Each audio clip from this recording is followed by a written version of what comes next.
Hello students, चलिए start करते हैं क्लास 11th फिजिक्स का नेक्स्ट टॉपिक। हम इस वीडियो में कवर करेंगे डायमेंशंस के बारे में। हमने प्रीवियस वीडियो में देख लिया था डायमेंशन फॉर्मूलेज क्या होते हैं, डायमेंशंस क्या होती हैं, किस तरीके से हम अपने फॉर्मूले बनाते हैं। वो वीडियो आप प्लेलिस्ट में जाके देख सकते हैं। उसके बाद आता है हमारा next topic applications of dimension या फिर एप्लीकेशन ऑफ डायमेंशनल एनालिसिस। अब जो भी हमने डायमेंशनल फॉर्मूले पढ़े हैं उनका यूज कहाँ पे होता है, ये हमारे तीन इसकी एप्लीकेशंस हैं। इनके अंदर हम डायमेंशन फॉर्मूलेज का यूज करेंगे और मोस्ट इंपॉर्टेंट ये एप्लीकेशन है। 110% एग्जाम के अंदर इनसे क्वेश्चन पूछा जाता है। तो हर एक सेपरेट वीडियो में हम यहाँ पे इनके बारे में पढ़ेंगे। पहले आज हम करेंगे convert a physical quantity from one system of unit into another. Next video में सेकेंड एप्लीकेशन करेंगे, थर्ड में थर्ड एप्लीकेशन करेंगे और साथ में मैं इनकी कुछ आपके क्वेश्चंस फॉर प्रैक्टिस भी दूंगा और कुछ क्वेश्चंस मैं यहाँ पे करवाऊंगा। तो बड़े अच्छे से समझनी है, आपको अच्छे से क्लियर करने हैं, ठीक है। कंसेप्ट के साथ आपको वीडियो समझनी है, कोई भी रट्टाफिकेशन किसी प्रकार की चीज नहीं होनी चाहिए। और वीडियो अगर अच्छी लगे तो सब्सक्राइब जरूर कर लीजिएगा चैनल को, लाइक कीजिएगा वीडियो को, कमेंट करके बताइएगा और अपनी क्लास के अंदर जरूर शेयर कीजिएगा। चलिए देखते हैं इसकी एप्लीकेशंस। सबसे पहली एप्लीकेशन क्या होती है, to convert a physical quantity from one system of unit into another. मतलब एक यूनिट को दूसरी यूनिट के अंदर कन्वर्ट कर लेना। जैसे एग्जांपल के तौर पे हम कह दें किलोग्राम को किसके अंदर कन्वर्ट कर सकते हैं हम, ग्राम के अंदर। मीटर को किसके अंदर कन्वर्ट कर सकते हैं हम, 1 मीटर में कितने होते हैं हमारे 100 सेंटीमीटर होते हैं। या फिर हम कह सकते हैं 1 लीटर के अंदर कितना होता है हमारा 1000 मिलीलीटर होते हैं। इस तरीके से हमारा क्या होता है, conversion of one unit into another unit. अब बात आती है डायमेंशनल फॉर्मूलेज का यूज करके हम किस तरीके से one unit into another unit conversion करते हैं। सबसे पहले ध्यान से देखो, कोई भी हमारी फिजिकल क्वांटिटी है क्यू से डिनोट करते हैं, वो किसके इक्वल होती है हमारी N1U1। ये चीज हमने पढ़ ली थी। N1 क्या होती है, न्यूमेरिकल वैल्यू, U1 क्या होती है उसकी यूनिट। अगर मुझे N1U1 को कन्वर्ट करना है तो हमारी न्यूमेरिकल वैल्यू भी चेंज हो जाएगी और यूनिट भी हमारी क्या हो जाएगी, चेंज। एग्जाम्पल देखते हैं यहाँ पे, जैसे कोई भी क्वांटिटी हमारी 1 किलोग्राम इज इक्वल टू किसके होगी हमारी 1000 ग्राम के अंदर। तो देखो न्यूमेरिकल वैल्यू 1 थी, वो 1 से क्या हो गई 1000 में चेंज हो गई। यूनिट जो हमारी थी वो क्या हो गई, किलोग्राम से ग्राम के अंदर चेंज हो गई। क्लियर है। तो न्यूमेरिकल वैल्यू का और यूनिट का जो रिलेशन होता है वो इनवर्स प्रोपोर्शनल होता है। मतलब अगर न्यूमेरिकल वैल्यू बड़ी होगी तो यूनिट हमारी स्मॉल हो जाएगी। अगर न्यूमेरिकल वैल्यू हमारी क्या होगी, स्मॉल होगी, तो यूनिट हमारी बड़ी हो जाएगी। यही यहां पे दिख रहा है हमें। अब बात आती है डायमेंशनल फॉर्मूले का यूज करके हम किस तरीके से इनका कन्वर्जन करते हैं। अब कुछ स्पेसिफिक यूनिट्स का तो हमें पता है, 1 किलोग्राम में 1000 ग्राम हो गए, 1 मीटर में 100 सेंटीमीटर हो गए, इस तरीके से कुछ का पता है, बट सभी का तो नहीं पता। तो किस तरीके से हम कन्वर्जन करते हैं वो सीख लेते हैं। अब कोई भी हमारी यूनिट होती है U1 मान लीजिए, उसको हम किन 3 डायमेंशंस का यूज करके लिखेंगे। एक तो मास के लिए m का, लेंथ के लिए डिस्टेंस के लिए l का और टाइम के लिए t का, इन डायमेंशंस का यूज करेंगे। तो हमारी यूनिट जो लिखी जाएगी वो किस फॉर्म में लिखी जाएगी, m1 की पावर a, l1 की पावर b और t1 की power c। a b c की वैल्यू कोई भी हो सकती है, हमारी यूनिट टू यूनिट डिफर करेगी।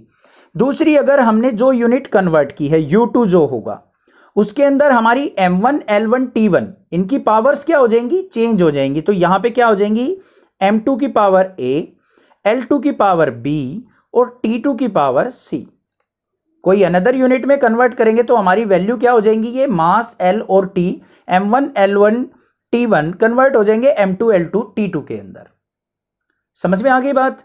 अब पावर्स जो है ए बी सी थी, इसमें भी पावर्स क्या रहेंगी, ए बी सी रहेंगी, क्योंकि क्वांटिटी हमारी सेम है। अब जैसे देखो यहां पे ये किलोग्राम था, वेट था, इसका डायमेंशन फॉर्मूला भी सेम रहेगा। ग्राम जो है वो भी वेट ही है हमारा, उसका भी डायमेंशन फॉर्मूला सेम रहेगा। पावर सेम रहेंगी, बट M1 L1 T1 की वैल्यू M2 L2 T2 में कन्वर्ट हो जाएंगी। अब इन वैल्यूज को क्या करो, इनके अंदर एक बार पुट कर लो, देखते हैं क्या आता है। हमें निकालनी होती है N2 की वैल्यू। देखो ध्यान से, N1U1 इज इक्वल टू क्या होता है, N2U2। ये तो हमें गिवन होगा, जैसे 1 किलोग्राम N1 की वैल्यू भी गिवन है, यूनिट भी गिवन है, कितने ग्राम के इक्वल होगी, मतलब U2 की वैल्यू पता है, N2 की वैल्यू हमने फाइंड आउट करनी होती है। तो N2 इज इक्वल टू किसके हो जाएगा हमारा, N1 U1 बाय U2। ध्यान से देखो, N2 की वैल्यू निकाल लें तो U2 इस तरफ आ जाएगा, N1 into U1 bye U2। होगी या नहीं होगी, क्लियर, कोई दिक्कत की बात नहीं है। अब अपनी U1 U2 की वैल्यू को पुट कर देते हैं, तो ये आ गया हमारा कन्वर्जन का formula, N2 equal to N1 into U1 की वैल्यू क्या है, M1 की पावर A, L1 की पावर B, T1 की पावर C, अपॉन में U2 की वैल्यू क्या है, M2 की पावर A, L2 की पावर B और T2 की पावर C। क्या मैं इस फॉर्मूले को ऐसे लिख सकता हूं, N1 into M1 bye M2 इस कंप्लीट की power A into L1 bye L2 इस कंप्लीट की पावर B और T1 बाय T2 इसकी पावर C। इस फॉर्म में लिख सकता हूं या नहीं लिख सकता हूं, क्लियर। अब इस फॉर्मूले का यूटिलाइजेशन देखते हैं, किस तरीके से हम कन्वर्ट करेंगे one system of unit to another system of unit. Example से समझ में आएगा, तो एक एग्जाम्पल ले लेते हैं हम। सबसे पहले लेंगे हम एक सिंपल सा एग्जाम्पल जिससे हम कन्वर्जन सीखेंगे, उसके बाद थोड़ा सा डिफिकल्टी लेवल हम इंक्रीज करते चलेंगे। ध्यान से समझो, क्या कहा है, कन्वर्ट 1 जूल इनटू अर्ग, कि जूल को अर्ग के अंदर कन्वर्ट करो, कि 1 जूल के अंदर कितने अर्ग होते हैं, ये चीज पूछी है उसने। तो सबसे पहला काम क्या होगा, इस तरीके के अगर क्वेश्चन हमारे पास आते हैं कन्वर्जन के, तो आपको क्या करना है, पहले तो ये देखो कि क्वांटिटी क्या दे रखी है, फिजिकल क्वांटिटी की यूनिट दे रखी है जूल। जूल किसकी यूनिट होती है, वो राइट डाउन करेंगे। तो यहां पे लिखेंगे हम joule is SI unit of energy. किसकी यूनिट होती है, एनर्जी की। और अर्ग जो है हमारी क्या है, CGS सिस्टम ऑफ यूनिट। तो मतलब SI से हमें CGS के अंदर कन्वर्जन करना है। तो यहां पे लिख भी लेना साइड में, SI से हमारा कन्वर्जन जो होगा वो किस में होगा, CGS के अंदर, ठीक है, बड़ी यूनिट से स्मॉल यूनिट के अंदर। अब दूसरी बात आती है डायमेंशनल फॉर्मूले की। डायमेंशनल फॉर्मूला ऑफ एनर्जी क्या होता है, जल्दी से सोच लो, बुक के अंदर नहीं देखना है, आपने अगर अच्छे से सीख लिया है एनर्जी का और वर्क का डायमेंशनल फॉर्मूला क्या होता है, सेम mL2T-2। इसको कंपेयर कर लो किसके साथ, m की पावर A, L की पावर B, T की पावर C से। तो A की वैल्यू क्या हो गई 1, B की वैल्यू क्या हो गई 2, C की वैल्यू क्या हो गई -2। कंपेयर कर लिया, A की वैल्यू 1, B की वैल्यू 2, C की वैल्यू -2। क्लियर, यहां तक काम खत्म। अब बात आती है अपने फॉर्मूले के ऊपर। हमारा फॉर्मूला क्या होता है, N2 equal to N1 M1 bye M2 इसकी power A, L1 bye L2 इसकी power B, T1 bye T2 इसकी पावर C। अब ध्यान से देखो, हमें कन्वर्जन जो करना है SI से CGS के अंदर करना है, ठीक है, ध्यान से यही चीज समझनी है बस। तो N2 equal to N1 into, यहां पे M क्या है हमारा, मास। मास की SI यूनिट क्या होती है, किलोग्राम। तो यहां पे लिख देंगे 1 kg। तो ये लिख दिया मैंने 1 kg अपॉन में M2 क्या है, मास की यूनिट है, ये सेकंड वाली जिसमें कन्वर्ट करना है उसकी यूनिट। मास की CGS यूनिट क्या होती है हमारी 1 ग्राम, लिख दिया भाई। इसकी पावर क्या है A की वैल्यू क्या है 1 लिख दी। समझ में आ गई बात। सेकंड क्वांटिटी के ऊपर चलेंगे हम, लेंथ के ऊपर। लेंथ की SI यूनिट क्या होती है हमारी 1 मीटर और CGS यूनिट क्या होती है 1 सेंटीमीटर। B मतलब पावर क्या है 2, लिख दिया भाई। SI यूनिट ऑफ टाइम क्या होती है सेकंड, 1 सेकंड। और CGS यूनिट भी हमारी क्या होती है, सेकंड ही होती है, वो भी लिख दिया। और C की वैल्यू क्या है -2।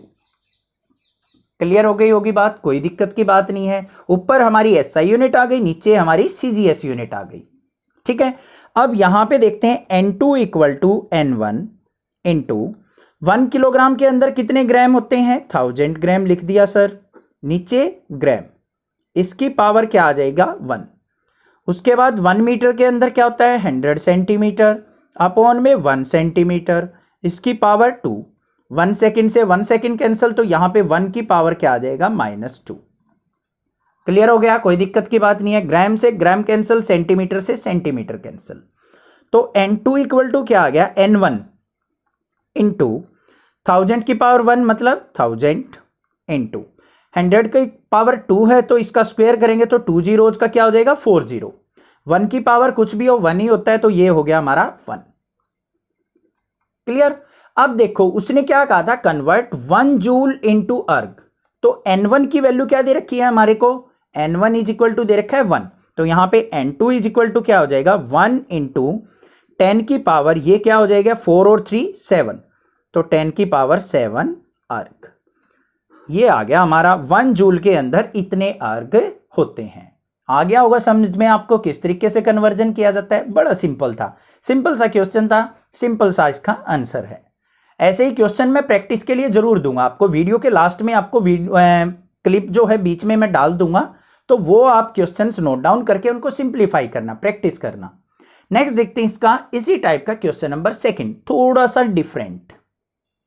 सेकंड क्वेश्चन क्या है, value of G in CGS is 6.67 into 10 की -8 डाइन सेंटीमीटर स्क्वायर ग्राम -2।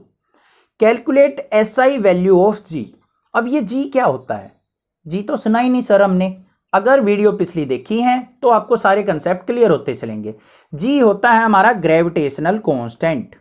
क्या होता है, ग्रेविटेशनल कांस्टेंट। ठीक है। अब बात आती है इसके डायमेंशनल फॉर्मूले की। सबसे पहले तो वही लिखना है हमें, डायमेंशनल फॉर्मूला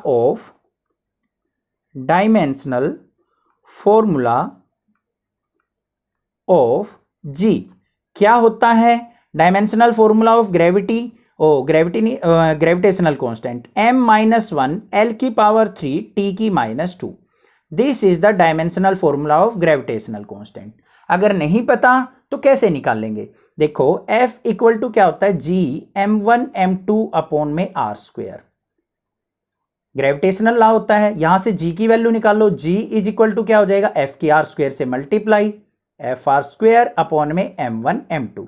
अब यहां से डायमेंशनल फॉर्मूला आप फाइंड आउट कर लेना। F क्या है, फोर्स का डायमेंशनल फॉर्मूला, R क्या है, डिस्टेंस का स्क्वायर करेंगे L स्क्वायर, और मास का क्या होता है m इंटू m स्क्वायर। तो उससे डायमेंशनल फॉर्मूला आपका आ जाएगा। क्लियर होगी बात, कोई दिक्कत की बात नहीं है। इसको कंपेयर कर लो m की पावर a, l की पावर b, t की पावर c से। तो यहां पे a क्या आ गया हमारा -1, b क्या आ गया 3 और c क्या आ गया -2। ये काम हो गया हमारा फिनिश। अब लिखते हैं हमारे कन्वर्जन का फॉर्मूला। क्या होता है हमारा formula, n2 equal to n1 m1 bye m2 इसकी power a, L1 bye L2 इसकी power b, T1 bye T2 इसकी पावर c। देखो भाई, अगर रेक्टिफिकेशन करने की सोच रहे हो ना तो फिजिक्स नहीं आएगी, बिल्कुल छोड़ दो, आर्ट ले सकते हो आप, कोई दिक्कत की बात नहीं है। ठीक है, वहां पे रेक्टिफिकेशन करना, क्वेश्चन याद कर लेना। बट अगर कंसेप्ट नहीं समझे ना तो फिजिक्स कभी नहीं आएगी, ये बात गारंटीड मैं बोल सकता हूं। ठीक है, मैथ और फिजिक्स कभी भी रटने से नहीं आती हैं, दोनों एक दूसरे से अटैच होती हैं। जितनी प्रैक्टिस करोगे, समझोगे, कंसेप्ट को क्लियर हो जाएंगे। अब यहां पे देखो कन्वर्जन सीखा था हमने सिंपल सा पहले क्वेश्चन के अंदर। अब यहां पे देखो हमारी जो यूनिट है किसके अंदर कन्वर्ट हो रही है, CGS से SI। तो यहां पे राइट डाउन कर लो इस तरीके से, CGS से SI के अंदर कन्वर्जन हो रहा है हमारा। ठीक है, तो कैसे लिखेंगे, n2 इक्वल टू n1 की वैल्यू हमें दे रखी है, उसको बाद में पुट कर लेंगे, बार बार लिखने की जरूरत नहीं है, इसको n1 ही रखो अभी। अब बात आती है m1 की वैल्यू क्या ली जाए। यहां पे बात कंफ्यूज करने वाली है। अब कुछ क्या सोचेंगे, सर आपने ऊपर 1 किलोग्राम लिया था, यहां भी 1 किलोग्राम ले लेंगे। बट बेटा वहां पे क्या था, SI यूनिट से CGS के अंदर कन्वर्जन था, यहां पे CGS से SI के अंदर कन्वर्जन है। तो ऊपर हमारी CGS की यूनिट आएंगी और बेस में हमारी SI की यूनिट्स आएंगी। क्लियर हो गई बात, समझ में आ गया होगा कंसेप्ट कैसे कन्वर्जन करते हैं। तो CGS की यूनिट क्या होगी, यहां पे सबसे पहले यहां पे आएगी हमारी 1 ग्राम अपॉन में 1 किलोग्राम, इसकी पावर A की वैल्यू क्या है हमारी -1, लिख दी सर। ये CGS यूनिट, ये SI यूनिट, क्योंकि CGS से SI में कन्वर्जन है। क्लियर हो गई बात, रटना नहीं है किसी चीज को। L1 क्या है, 1 सेंटीमीटर अपॉन में 1 मीटर, इसकी पावर b की वैल्यू क्या है हमारी 3। नेक्स्ट T1 क्या है, टाइम, इसकी तो SI यूनिट भी और CGS भी सेकंड होती है, तो ये लिख दिया, इसकी पावर क्या आ जाएगी -2। क्लियर हो गई बात, कोई दिक्कत की बात नहीं है, समझ में आ गई यहां तक। तो N2 equal to N1, 1 gram upon में 1 किलोग्राम के अंदर क्या हो जाएगा 1000 ग्राम, इसकी पावर -1। यहां पे 1 सेंटीमीटर अपॉन में 100 सेंटीमीटर, इसकी पावर 3। और यहां पे 1 सेकंड से 1 सेकंड कैंसिल, तो यहां पे क्या आ जाएगा 1 की पावर -2। कोई दिक्कत नहीं है, ग्राम से ग्राम कैंसिल हो गया हमारा, सेंटीमीटर से सेंटीमीटर कैंसिल, तो N2 इक्वल टू क्या आ जाएगा, अब N1 की वैल्यू रख लो, क्या थी 6.67 इंटू 10 की -8 मल्टीप्लाई, यहां पे 1/100 की पावर -1 है, ऊपर लेके आएंगे तो क्या हो जाएगा हमारा, 1000 की पावर 1000 हो गया, नेगेटिव पावर थी ना नीचे, ऊपर आएगा तो पॉजिटिव हो जाएगी। फिर यहां पे देखो इंटू में 1/100 की पावर 3 है, तो कितने टाइम्स 0 हो जाएंगी हमारी 6 टाइम्स, और 1 का क्या रहेगा 1। क्लियर हो गया, अब देखो कैंसिल आउट करते हैं, 3 0 से 3 0 कैंसिल आउट हो गई, तो यहां पे N2 इज इक्वल टू क्या आ जाएगा हमारा 6.67 इंटू 10 की -8, 3 है तो ऊपर जाएगा 10 की -3 हो जाएगा, तो यहां पे इसको कैलकुलेट करके लिखेंगे तो क्या हो जाएगा हमारा 6.67 इंटू 10 की -11। अब यूनिट क्या बन जाएगी वो ध्यान से देख लो। देखो पहली क्या थी हमारी SI यूनिट क्या होती है, ग्राम की जगह क्या हो जाएगा हमारा किलोग्राम हो जाएगा, तो यहां पे क्या लिखेंगे, जो भी हमारी यूनिट थी ध्यान से देखो क्या थी, डाइन सेंटीमीटर स्क्वायर ग्राम -2 थी CGS में। डाइन की SI यूनिट क्या होती है न्यूटन, तो न्यूटन आ जाएगा, सेंटीमीटर स्क्वायर का क्या होगा मीटर स्क्वायर, ग्राम की -2 थी तो किलोग्राम की -2 हो जाएगा। This is the conversion of CGS to SI unit. ये भी समझ में आ गया होगा, क्लियर है, कोई दिक्कत नहीं, कन्वर्जन बड़े अच्छे से क्लियर हो गया होगा। अब बात करते हैं कुछ क्वेश्चंस की, वो आप एक बार नोट डाउन कर लेना, स्क्रीनशॉट ले लेना, तब बाद में प्रैक्टिस के लिए। तो these are the questions for practice. यहां पे ध्यान से देखो, पहले हमारे 5 क्वेश्चंस हैं, इनके आप स्क्रीनशॉट ले लो, राइट डाउन कर लेना अच्छे से, कॉपी पे इनकी प्रैक्टिस करनी है, ठीक है। उसके बाद हम अनदर 5 क्वेश्चंस की बात करें तो यहां से देखो 6 question, 7th question, 8th question, साथ में आंसर भी दे रखे हैं इनके, ठीक है। 9th और 10th क्वेश्चन की बात करें तो ये रहे हमारे 9th और 10th क्वेश्चन। वीडियो पॉज करके आप स्क्रीनशॉट इनके इजिली ले सकते हैं। तो आपको ये क्वेश्चंस करने हैं। 10th क्वेश्चन यहाँ पे कंप्लीट नहीं आ पाया है तो इसको अभी छोड़ देना, 9 क्वेश्चन तक ही आप इसको कंप्लीट करना, ठीक है। कोई भी डाउट कहीं पे कोई लगता है तो आप मुझे हिंट पूछ सकते हैं।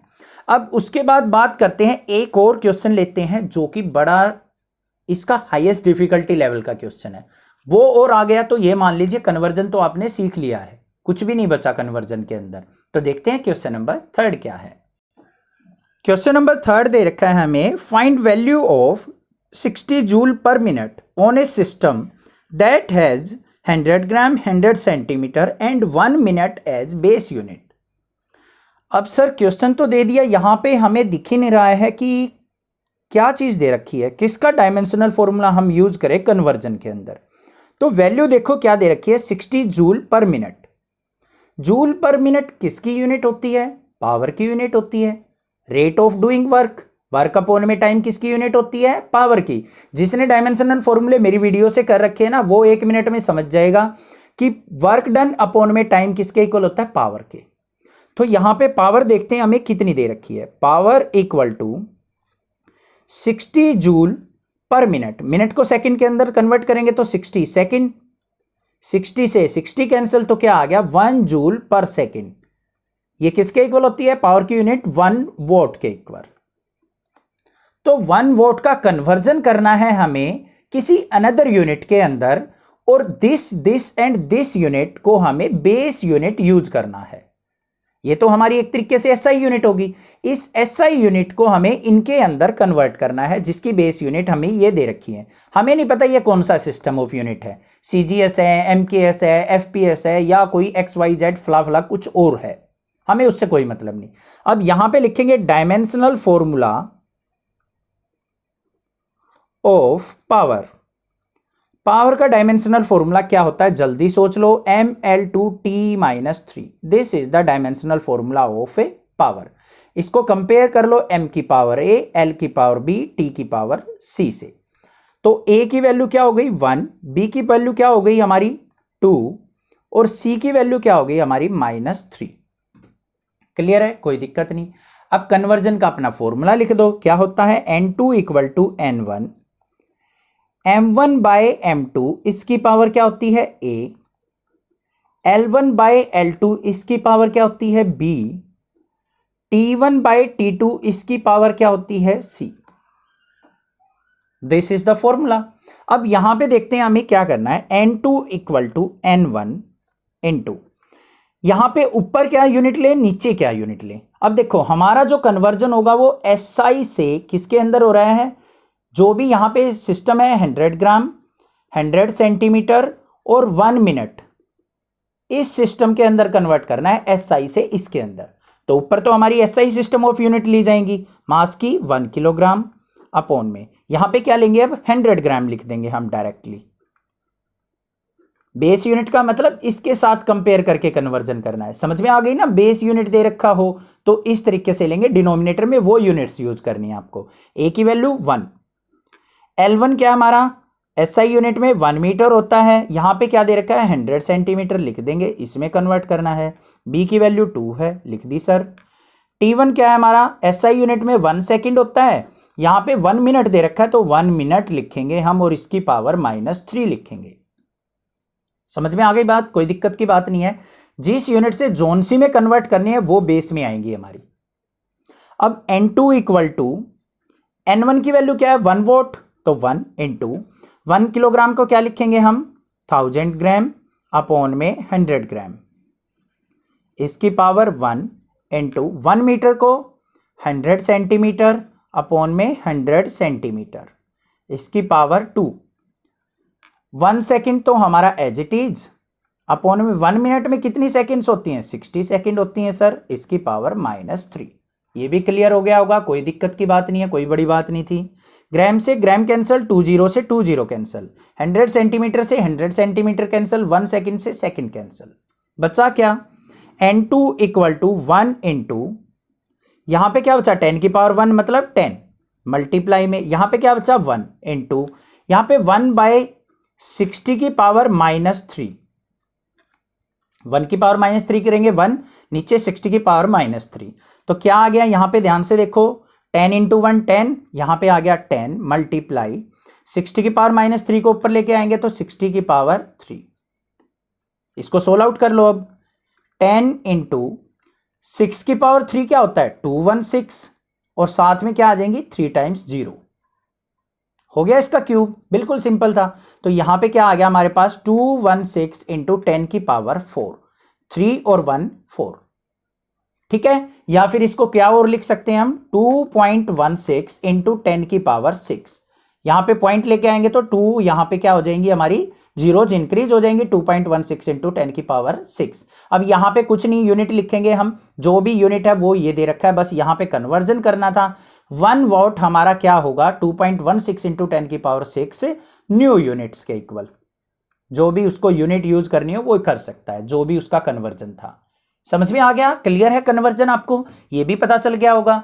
अगर कुछ लॉजिकल कंसेप्ट आपको सीखने को मिला है, कन्वर्जन आपको बहुत इजीली समझ में आ गया है, तो वीडियो को जरूर लाइक कीजिए, कमेंट करके बताइए कैसी लगी वीडियो, चैनल को सब्सक्राइब करिए, अपने क्लासमेट्स के साथ जरूर शेयर कीजिए और जो मैंने क्वेश्चंस फॉर प्रैक्टिस दिए हैं उनको ट्राई कीजिए। Thank you students for watching Nexa classes. Thanks for your love and support for Nexa classes.